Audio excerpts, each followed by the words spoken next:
Hi hello ನಮಸ್ಕಾರ Lakshmiram YouTube ಚಾನಲ್ಗೆ ಸ್ವಾಗತ. ಇವತ್ತಿನ ವ್ಲಾಗ್ ಏನಪ್ಪ ಅಂದರೆ ನಾನಿವತ್ತು ಮಂಗಳವಾರ ಆದ್ರಿಂದ ಬೇಗನೆ ಎದ್ದೆ. ಬೆಳಿಗ್ಗೆ ಬೇಗ ಎದ್ದು ಎಲ್ಲ ಕಸ ಹೊಡೆದು ಪಟ ಪಟ ಅಂತ ಮನೆ ಕ್ಲೀನ್ ಮಾಡಿ ನೀಟಾಗಿ ನನ್ನ ಹಸ್ಬೆಂಡ್ ಡ್ಯೂಟಿಗೆ ಹೋಗೋಕ್ಕೆ ಟೈಮ್ ಆಗ್ತಿತ್ತು. ಅದಕ್ಕೆ ಅವರು ಸ್ನಾನಕ್ಕೆ ಹೋಗಿದ್ದರು. ನಾನು ಇಲ್ಲಿ ಬಿಸಿ ಅನ್ನ ಮಾಡಿ ಒಂದೊಳ್ಳೆ ಸೂಪರಾದಂಥ ಚಟ್ನಿ ಮಾಡಿದ್ದೆ. ಅವರು ಚಟ್ನಿ ಇಷ್ಟಪಡಲ್ಲ, ಯಾವಾಗಲೂ ಜಾಸ್ತಿ ತಿನ್ನಲ್ಲ. ಅವರಿಗೆ ಸಾಂಬಾರೇ ಬೇಕು, ಅದು ತೆಳ್ಳಗಿರಬೇಕು ಸಾಂಬಾರು. ನಾನು ಈ ಚಟ್ನಿನ ಒಂಥರ ಸ್ಪೆಷಲಾಗಿ ಮಾಡಿದ್ದೆ, ತುಂಬಾ ಟೇಸ್ಟಿ ಇತ್ತು. ಅವರು ಇಷ್ಟಪಟ್ಟು ಸ್ನಾನ ಮುಗಿಸ್ಕೊಬಂದು ಊಟ ಮಾಡಿದ್ರು. ಕೇಳಿದೆ ಹೇಗಿತ್ತು ಅಂತ. ತುಂಬಾ ಚೆನ್ನಾಗಿದೆ ಚಟ್ನಿ, ಯಾವತ್ತೂ ಈ ಥರ ಮಾಡಿರಲಿಲ್ವಲ್ಲ ಅಂದರು. ಸರಿ ಊಟ ಮಾಡಿ ಅಂತ ಹೇಳಿ ನಾನು ಸ್ವಲ್ಪ ಮನೆಯೆಲ್ಲ ಕ್ಲೀನ್ ಮಾಡಿದ್ನಲ್ಲ, ಬಾಗಿಲು ತೊಳೆದು ಸ್ವಲ್ಪ ಚಿಕ್ಕದಾಗಿ ಒಂದು ರಂಗೋಲಿನ ಹಾಕಿದ್ದೆ. ನಮ್ಮನೆ ಮುಂದೆ ಸ್ವಲ್ಪ ಚಿಕ್ಕ ಜಾಗ ಇದೆ, ಓಡಾಡೋಕ್ಕೆ ಕಷ್ಟ, ಆದ್ದರಿಂದ ನಾನು ಸಿಂಪಲ್ಲಾಗಿ ಹಾಕಿ ಸ್ವಲ್ಪ ಹೂವು ಹಾಕ್ತೀನಿ. ಆಚೆ ನೋಡಿದ್ರೆ ಜಾಸ್ತಿ ಬಿಸಿಲಿತ್ತು. ಸರಿ ಅಂದ್ಬಿಟ್ಟು ಬಂದೆ. ನಮ್ಮ ಹಸ್ಬೆಂಡೆಲ್ಲ ನಾಷ್ಟ ಮಾಡ್ತಿದ್ರು. ನನ್ನ ಮಗ ಅಂತೂ ಮನೇನ ತುಂಬ ಹರಗ್ತಾನೆ, ಅವ್ನು ಸ್ವಲ್ಪ ತೀಟೆ ಜಾಸ್ತಿ. ಅದಕ್ಕೆಲ್ಲ ನೀಟಾಗಿ ಜೋಡಿಸಿ ಮತ್ತು ನನ್ನ ಹಸ್ಬೆಂಡ್ ಸ್ನಾನ ಮಾಡಿ ನೀಟಾಗಿ ದೇವ್ರ ಫೋಟೋಕ್ಕೆ ಪೂಜೆ ಮಾಡಿದರು. ಇಲ್ಲಿ ಏನೇನು ದೇವರೆಲ್ಲ ಇಟ್ಟಿದ್ದೀನಿ ಅಂತ ನಿಮಗೆ ತೋರಿಸ್ತೀನಿ ಬನ್ನಿ. ಈ ಸ್ಟ್ಯಾಂಡು ನಾನು ತುಂಬ ಇಷ್ಟಪಟ್ಟು ತೊಗೊಂಡಿದ್ದು, ಜಗಳ ಮಾಡಿದ್ದೀನಿ ಈ ಸ್ಟ್ಯಾಂಡ್ ಬೇಕೇ ಬೇಕು ಅಂತ ತೊಗೊಂಡಿದ್ದೀನಿ. ಇಲ್ಲಿ ನಾನು ಒಂದು ಗಣಪತಿ, ತಿರುಪತಿ, ಲಕ್ಷ್ಮಿ ಫೋಟೋನ ಇಟ್ಕೊಂಡಿದ್ದೀನಿ. ಒಂದು ಚಿಕ್ಕದಾಗಿ ಶಿವನ್ನ ಇಟ್ಕೊಂಡಿದ್ದೀನಿ. ಆ ಕಡೆ ಈ ಕಡೆ ಗಣಪತಿ ಮತ್ತು ಸರಸ್ವತಿ ಇಟ್ಕೊಂಡಿದ್ದೀನಿ. ನಮ್ಮನೆ ಜಾಸ್ತಿ ಗಣಪತಿನೇ ಇರೋದು, ಏನಂತ ಗೊತ್ತಿಲ್ಲ, ನಮ್ಮನೆಗೆ ಜಾಸ್ತಿ ಗಣಪತಿನೇ ಇಟ್ಟಿರೋದು ನಾವು. ಇಲ್ಲಿ ನಾನು ಕೆಳಗಡೆ ಹಾಗೆ ಬಂದರೆ ತಾಯಿ ಯಲ್ಲಮ್ಮ ದೇವಿ ಮತ್ತು ದುರ್ಗಾ ಪರಮೇಶ್ವರಿ, ಮತ್ತು ಇಲ್ಲಿ ನಾನು ಆಂಜನೇಯ ಸ್ವಾಮಿ ಮತ್ತು ಗಣಪತಿ, ಆ ಕಡೆನೂ ಗಣಪತಿ, ಸೆಂಟ್ರಲ್ ಕೃಷ್ಣ ಇಕ್ಕಿದ್ದೀನಿ. ಸೆಂಟ್ರಲ್ ಮುಂದ್ಗಡೆ ಒಂದು ಚಿಕ್ಕ ರಂಗೋಲಿನ ಹಾಕ್ಕೊಂಡಿದ್ದೀನಿ.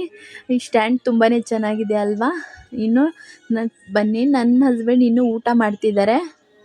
ನನ್ನ ಹಸ್ಬೆಂಡ್ ಊಟ ಮಾಡೋದನ್ನ ನೋಡಿ ಅವನು ಕೂಡ ನಾನು ಊಟ ಮಾಡ್ತೀನಿ ಅಂದ. ಅದಕ್ಕೆ ಟಿ ವಿ ಆನ್ ಮಾಡಿ ಅವನಿಗೆ ಊಟ ಹಾಕ್ಕೊಟ್ರೆ ತಿಂತಾ ಇರಲಿಲ್ಲ. ಊಟ ತಿನ್ನೋ ಅಂತ ಒಂದೇ ಒಂದು ಮಾತು ಹೇಳಿದೆ, ಭಯಪಟ್ಟು ಊಟನ ತಿನ್ನೋಕ್ಕೆ ಸ್ಟಾರ್ಟ್ ಮಾಡ್ದ ಅವನು. ಈ ಥರ ಗೊಂಬೆ ಟಿ ವಿ ಹಾಕ್ಕೊಟ್ರೆ ಕುತ್ಕೊಂಡು ನೋಡ್ಕೊಂಡು ಊಟ ತಿನ್ಕೋತಾನೆ. ಅವನು ಅಕಸ್ಮಾತ್ ತಿಂದಿಲ್ಲ ಅಂದರೆ ನಾನು ತಿನ್ನಿಸ್ತೀನಿ. ನನ್ನ ಮಗ ರೂಮಲ್ಲಿ ಮಲ್ಕೊಂಡಿದ್ದ, ಲೇಟಾಗಿ ಎದ್ದ, ಆದ್ದರಿಂದ ನಾನು ಬೆಡ್ಶೀಟ್ನೆಲ್ಲ ಮಡಚಿಲ್ಲ. ಇವಾಗ ನೀಟಾಗಿ ಮಡಚಬೇಕು. ನೀಟಾಗಿ ಮಡ್ಚೋಣ. ಅದಕ್ಕೂ ಮುಂಚೆ ನಾನು ಇವಾಗ ಸ್ವಲ್ಪ ಹೋಗಿ ಸ್ವಲ್ಪ ನಾಷ್ಟ ಮಾಡಿಬಿಡೋಣ ಅಂತ ಹೋಗ್ತಾ ಇದ್ದೆ. ನನ್ನ ಹಸ್ಬೆಂಡು ಸ್ವಲ್ಪ ರೈಸ್ ಹಾಕು ಅಂತ ಹೇಳಿದ್ರು. ನಾನು ಅವ್ರಿಗೆ ಕೇಳಿದೆ, ಚೆನ್ನಾಗಿಲ್ಲ ಅಂದ್ಬಿಟ್ಟು ಇರೋದನ್ನೆಲ್ಲ ನೀನೇ ಖಾಲಿ ಮಾಡ್ತಿದ್ಯಲ್ಲ, ಮತ್ತು ನಾನು ಸ್ವಲ್ಪನೇ ಮಾಡಿದ್ದು ನೀನು ತಿನ್ನಲ್ಲ ಅಂತ ಹೇಳಿದೆ. ಸರಿ ಬೇಡ ಬಿಡು ಅಂದರು. ಇಲ್ಲ ನಾನು ಜಾಸ್ತಿ ಮಾಡಿದ್ದೀನಿ ತಗೋ ಅಂತ ಅವರಿಗೆ ಮಿಕ್ಸ್ ಮಾಡಿರೋದನ್ನ ಹಾಕ್ಕೊಟ್ಟೆ. ಇವಳು ಸ್ವಲ್ಪ ಮಾಡಿಬಿಟ್ಟಿದ್ದಾಳೆ ಅಂತ ಅವರು ಬೇಡ ಅಂದರು. ಇಲ್ಲ ಐತೆ ಒಳಗಡೆ ಇಟ್ಕೊಂಡಿದ್ದೀನಿ, ನೀನು ಸ್ವಲ್ಪ ತಿನ್ನು, ಡ್ಯೂಟಿಗೆ ಹೋಗ್ತೀಯಲ್ಲ, ಹೊಟ್ಟೆ ತುಂಬ ತಿಂದ್ಬಿಟ್ಟು ಹೋಗು ಅಂತ ಹೇಳಿದೆ. ಅವರು ಸರಿ ಅಂತ ಊಟ ಮಾಡ್ತಿದ್ರು. ನಾನು ಸ್ವಲ್ಪ ರೈಸ್ ಮಿಕ್ಕಿತ್ತು, ಅದಕ್ಕೆ ಇನ್ನೊಂದು ಸ್ವಲ್ಪ ಅನ್ನ ಮಿಕ್ಸ್ ಮಾಡಿಕೊಂಡು ಚಟ್ನಿ ಹಾಕ್ಕೊಂಡು ನೀಟಾಗಿ ನಾಷ್ಟ ಮಾಡ್ಕೊಬಿಡೋಣ ಇವಾಗಲೇ. ಆಮೇಲೆ ನಮ್ಮ ಮನೆಯವ್ರು ಹೋದ್ಮೇಲೆ ಸ್ವಲ್ಪ ಕಷ್ಟ. ನನ್ನ ಮಗ ಸ್ವಲ್ಪ ತೀಟೆ ಜಾಸ್ತಿ ಅಲ್ವಾ, ಬಿಡಲ್ಲ. ಅದಕ್ಕೋಸ್ಕರ ಸುಮ್ಮನೆ ಅದೇ. ಇವನು ಅಪ್ಪನ ಬಿಟ್ಟು ಹೋಗ್ತಾ ಇರಲಿಲ್ಲ, ಯಾಕಂದರೆ ಅಪ್ಪ ಕೆಲ್ಸಕ್ಕೆ ಹೋಗೋಕ್ಕೆ ರೆಡಿಯಾಗಿದೆ ಅಂತ ಅವನಿಗೆ ಗೊತ್ತಾಗ್ಬಿಟ್ಟಿತ್ತು. ಆದ್ದರಿಂದ ಅವ್ರನ್ನ ಬಿಟ್ಟು ಹೇಳ್ತಾ ಇಲ್ಲ ಮೇಲೆ. ಅಪ್ಪ ಹೋಗಬೇಡ ಅಂತಲೇ ಹೇಳ್ತಾನೆ ಯಾವಾಗ್ಲೂ. ಯಾಕೆ ಅಂದರೆ ಅವರಪ್ಪ ಅವನ್ನ ಬೈಕ್ ಮೇಲೆ ಕರ್ಕೊಂಡು ಒಂದೊಂದು ರೌಂಡ್ ಓಡಿಸ್ತಾರೆ ಡೈಲಿ, ಅದಕ್ಕೋಸ್ಕರ ಹೋಗಬೇಡ ಅಂತ ಹೇಳ್ತಿದ್ದಾನೆ. ಆದರೂ ಕೂಡ ಅವರು ತಪ್ಪಿಸಿ ಹೆಂಗೋ ಸೈಲೆಂಟಾಗಿ ಆಚೆ ಹೋಗಿದ್ರು. ಅವನು ಟಿ ವಿ ನೋಡ್ತಾ ಇದ್ದ ಒಳಗಡೆ. ಬೈಕ್ದು ಕೀ ಕೊಡೋಣ ಅಂತ ಬಂದೆ, ಅಳಕ್ಕೆ ಸ್ಟಾರ್ಟ್ ಮಾಡಿಬಿಟ್ಟ ಅಪ್ಪ ಅಂತ. ಅವ್ರು ಮತ್ತೆ ವಾಪಸ್ ಬಂದು ಅವನ್ನ ಎತ್ಕೊಂಡು ಸಮಾಧಾನ ಮಾಡ್ತಿದ್ರು. ಅವನು ಸಮಾಧಾನ ಆಗ್ತಿರ್ಲಿಲ್ಲ. ಅಪ್ಪ ಹೋಗಬೇಡ ಅಂತ ಹೇಳ್ತಿದ್ದೆ. ಇಲ್ಲ ಮಗನೇ ನಾನು ಹೋಗಲ್ಲ ಅಂತಿದ್ರು. ಅವ್ರಿಗೆ ಆಫೀಸ್ ಕಡೆಯಿಂದ ಫೋನ್ ಮಾಡ್ತಾನೆ ಇದ್ದರು. ಇವನು ಬೇಡ ಅಪ್ಪನ ಬಿಟ್ಟು ಇರ್ತಿರ್ಲಿಲ್ಲ, ಹಿಡ್ಕೊಂಬಿಟ್ಟಿದ್ದೆ ಅವರಪ್ಪ ಎಲ್ಲೇ ಡ್ಯೂಟಿಗೆ ಹೋಗ್ಬಿಡುತ್ತೋ ಅಂತ. ಹಂಗೋ ಹಿಂಗೋ ಮಾಡಿ ಅವ್ರನ್ನ ಯಾಮಾರಿಸಿ ಅವ್ರು ಡ್ಯೂಟಿಗೆ ಹೋದರು. ನಾನು ಇವನ್ನ ಟಿ ವಿ ಹಾಕ್ಕೊಟ್ಟು ಸಮಾಧಾನ ಮಾಡಿದೆ.